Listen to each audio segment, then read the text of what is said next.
Now, I was totally expecting that the confrontation between Prince Canute and his father, the king, would be incredible, and it absolutely was, even surpassing my expectations. However, I wasn't expecting to walk in and out of an episode such as this and be so shocked by Askeladd, my favorite character in Vinland Saga, because for the most part, I feel like I understand his mentality. I understand what he's thinking, what he's trying to do in a very sneaky and maybe underhanded fashion. But he did something in this episode that I couldn't predict. We've seen a man who told his men he did not give a damn about them, and I bought into that. We watched someone who just did everything for selfish reasons, and then he finally found someone who wasn't a fairy tale. This prince who actually maybe could be the savior of who he actually cares about, the sections of the world that he wants to be ruled in a just way. And we just saw an action where he gave up a gold bracelet to his fellow men that he betrayed. They betrayed him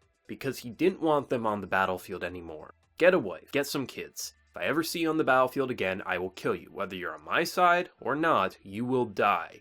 And it's such a hard to read situation because it could be maybe he has some sentimental value to that bracelet. He wants to abandon it. Maybe he was actually just doing a kind deed. Maybe he's actually starting to change because no longer is he just that scheming warrior. No, maybe he actually is starting to become a just warrior because he's following a king that he actually wants to serve.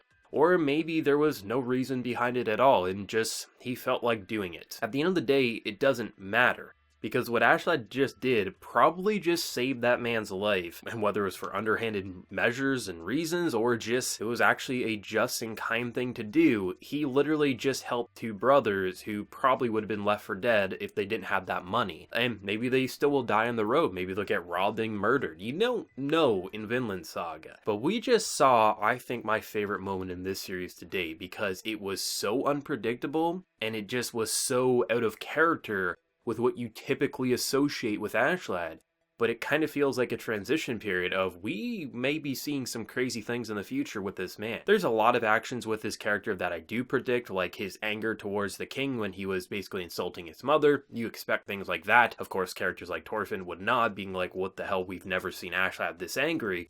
But it's just so interesting to see they can still find new ways to surprise me with this character. And if they left him as he was for the first 12 episodes, that would have been good enough for me because he was an amazing character then.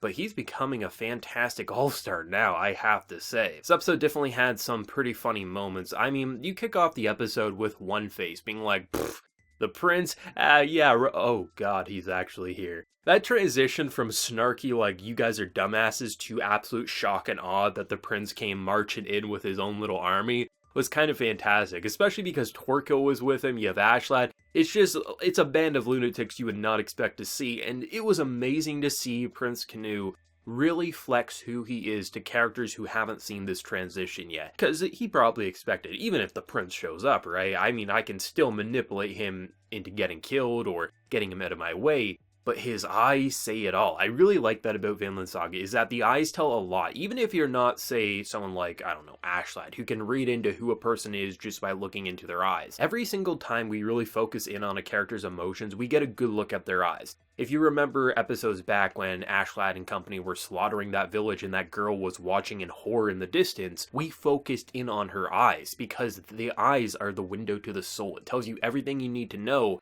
And whether a character is shocked, in distress, or laughing, the eyes in this series, more times than not, will actually tell you everything you need to know about what's going on. And then all the other body language is just the icing on the cake. So to watch them really shake down and just say, hey, let my dad know I'm coming home.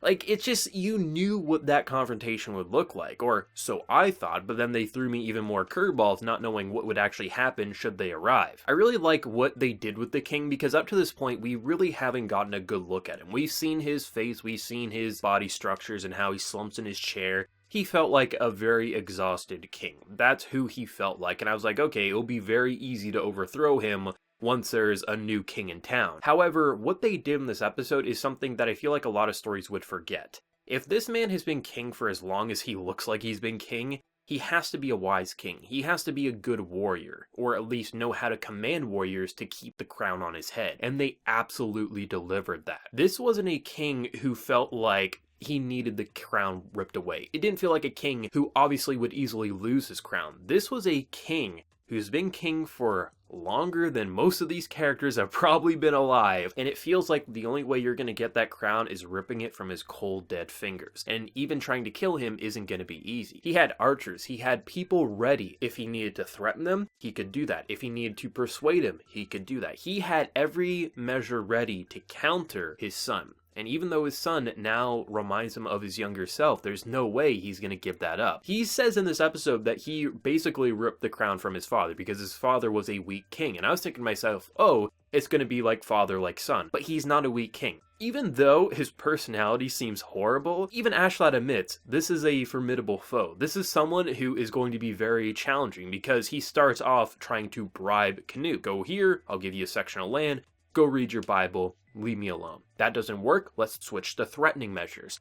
That still doesn't work. This isn't a king who's just going to assassinate his son in the throne room. That's not going to get him basically the support of the people. He's someone who's just trying to play the field. They both are. They realize that in this situation, if either one of them actually draws their blade to kill one another, it's gonna be all out hell. There's gonna be some supporting and some kind of going against, and that's not what you want. Askeladd says it best in this episode. If he was to be assassinated, the throne would naturally go to him because his brother is elsewhere, so he would naturally reign control. But you couldn't make it look like someone you knew did it, because once that happens, then basically they're going to have to take the fall. They're going to have to fall on their own sword. So you have to have it be someone they trust, and also someone who's willing to die for the cause. And that entire sequence of just back and forth dialogue, looking at two characters who, I wasn't expecting to say this, I believed Canute was ready to become king. He's really proved himself over the past few episodes. But I wasn't expecting to walk into this episode saying, man, the king as is might actually still deserve the throne just based on the fact that he can still control power. He may look exhausted, he may look like a sickly old man, but there's no denying that he's held on to the crown as long as he has because he deserves the crown, because no one strong enough has been able to challenge his authority until now. Now that Prince Canute's here, obviously I believe he'll be able to challenge his father and most likely be able to win either by killing him or just natural causes, or maybe the king will just say, you know what, you've proved yourself. At some point, I do expect that Prince Canute will become King Canute, but it doesn't change the fact that they actually threw him an obstacle, something that's actually going to challenge his authority. And because for a little bit here, he's been just saying, Torkel, you're mine, Askeladd, you're mine, everyone, you're mine, right? He's been commanding authority here, especially commanding people who originally were trying to either sell him off to his father or kill him, and they're all following his orders. But we have this sickly old man who was able to stand his ground. Yeah, he was sitting, but he wasn't stupid. He didn't just blindly assassinate his son. He made it look like he was going to, because if this was still the older Canute, he would have just shaken in fear, being like, please, daddy, don't kill me. But these are two characters who are one and the same, and to have that as an obstacle is kind of fantastic, especially because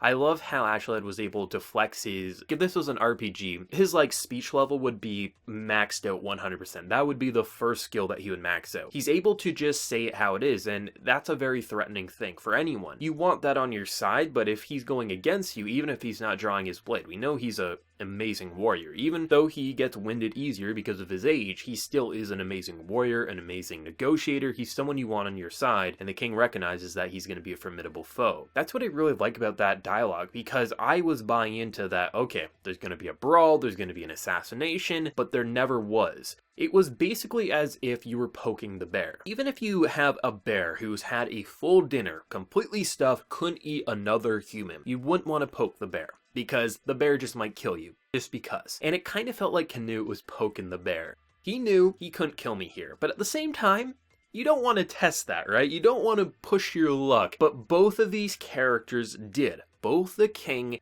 as well as Canute. And I wasn't expecting that. I was totally expecting that once this happened, one of them would die. But Vinland Saga proved once again that this isn't a one-trick pony, that when it introduces an interesting theme or story arc, they're going to flesh it out to its maximum potential. And to see just characters like Ragnar's brother and how he was setting up to basically save the prince and get him to a little sheltered life, and now that's completely out the window, and oh yeah, your brother's dead, and just shattering people's minds as they just drink and just have the pleasures in life as there is a scheming assassination plot under the table. It's like, what is Vinland Saga becoming? Its maximum potential chaos. We don't know exactly where it wants to go, and that's why it's utterly fantastic. And I love the simple moments where you have characters like Torquil being like, hey, you're basically gonna pay me to just drink all day, because he wants him to basically get as much support from the kingdom as possible. And just to see the child innocence of this mad killer as he goes off drinking, or seeing the priest and he's now shaved his beard. I thought the dude was an old man, I'll be honest, and apparently he's only 23. I love what facial hair can do to someone, right? It makes you either look 30 years older or 30 years younger. I love it. It just felt like this episode, I don't know what I wanted from this episode, to be honest. Walking in, I just wanted to see more amazing development for our prince and see what the relationships would be like. And what this episode delivered was absolute 10 out of 10. What the hell was that confrontation? We just saw like father, like son. And I totally expect that a lot of people who haven't read the manga probably associated this king as a very easy to push over. Probably looks like if he stood up, he'd break his back. It looks like his time has come to an end. And even though he looks that sickly, it feels like he can still hold on to the crown, even going up against our characters. And that's saying a lot. It's not even a matter of who deserves the crown more. It's about who can take the crown and do it in a way that's not going to bite them in the ass. The crown has a will of its own, and that's actually true. Once you have power, especially a lot of power, whether you're a leader of a country, or you're a king, or a prime minister, a president, or just a general in an army, power will always corrupt. Either a little to a lot. If you've had the crown as long as this guy seemingly has had it, it's gonna be very difficult to rip that away. But it's not to say that power will absolutely corrupt you. Depending on the person, sometimes that power won't go to your head. But it's true, if you can command an army of 10,000 people just by the snap of your fingers, that's gonna do some shit to your brain. You're gonna have the weight of the world literally on your shoulders, and I love how they got that across so maturely and very elegantly. This episode of Vinland Saga was amazing. I love how some of the most exciting moments in Vinland Saga are generally just characters staring down one another, where you know someone could draw their blade and a life could end, but they understand that intelligence is the most dangerous weapon, and just the amount of authority radiating off of a kid, as most would see him, and a very old, sickly looking man. Two kings staring each other down. And we had so much development for all of our characters like Askeladd, Canute, and the king of all people who I wasn't expecting. I love how Vinland Saga, even though I'm so sad that we only have, 4 weeks left of this amazing season. The idea that this is just the prologue to the story of Vinland Saga is kind of mind-boggling, because it's already one of the best anime of this year. And it's only getting started. Like, holy shit, it's gonna be insane when we do get that season 2. But this was an incredible episode, I have to say. I was completely blown away and shocked by what they delivered, but what did everyone think? Especially for manga readers, did this section of the story really grip you, and how did it translate to the anime? Because I thought the direction was completely on point, but whatever anyone is feeling, do let me know down in that comment section below. And if you did enjoy this video, be sure to drop a like, and remember to hit that subscribe button if you have been new. So until next time, everyone, please take care and have a good one.